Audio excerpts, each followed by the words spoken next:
Okay, so I'm gonna ask you a few questions about wakes and funerals because we're doing a school project on it. And I know you've had a lot to do with wakes and funerals. Okay. So, have you ever planned a wake? And, like, what was that like? Yes. I actually helped plan 2 wakes. One of them I was primarily responsible for, and the other one I was helping my brothers and sisters. One was for my mom, and one was for my dad. And I was the primary one responsible for planning the wake and the funeral for my father. And you remember that one.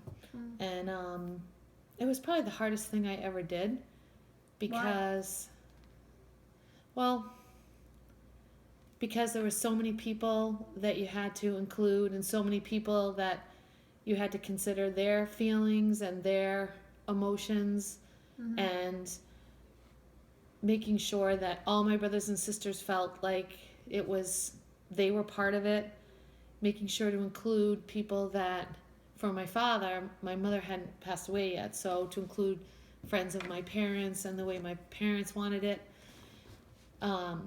So that was why it was so hard. I put together this book. This is my dad, and my maiden name was Alto, and he started something called the Alto Notes when we went to college.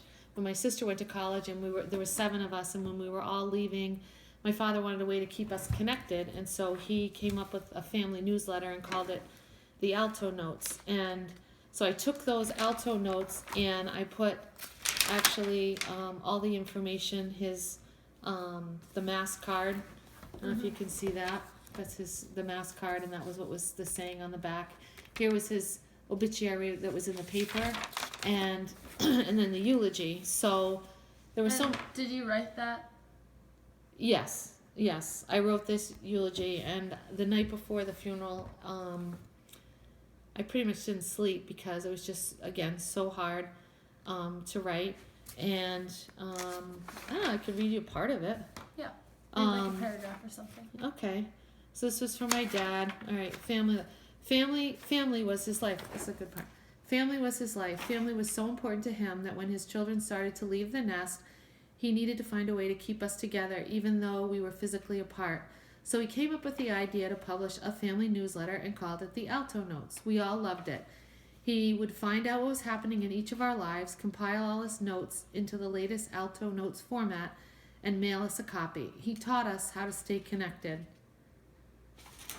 So wakes and funerals were pretty important to like our family, and like because we're so Catholic.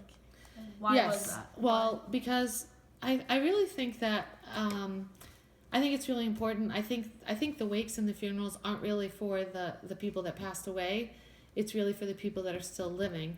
The wakes are like a way to cope and stuff. Yeah, and like celebrate together. Yeah.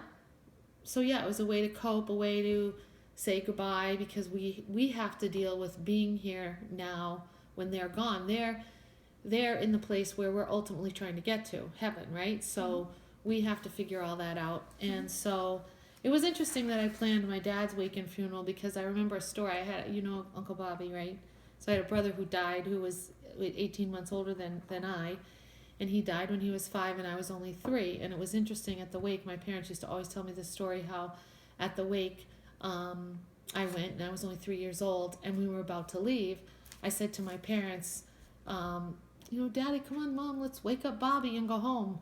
I had no realization that he was dead. I didn't know what that meant at 2 or 3 years old, and I just thought he was sleeping.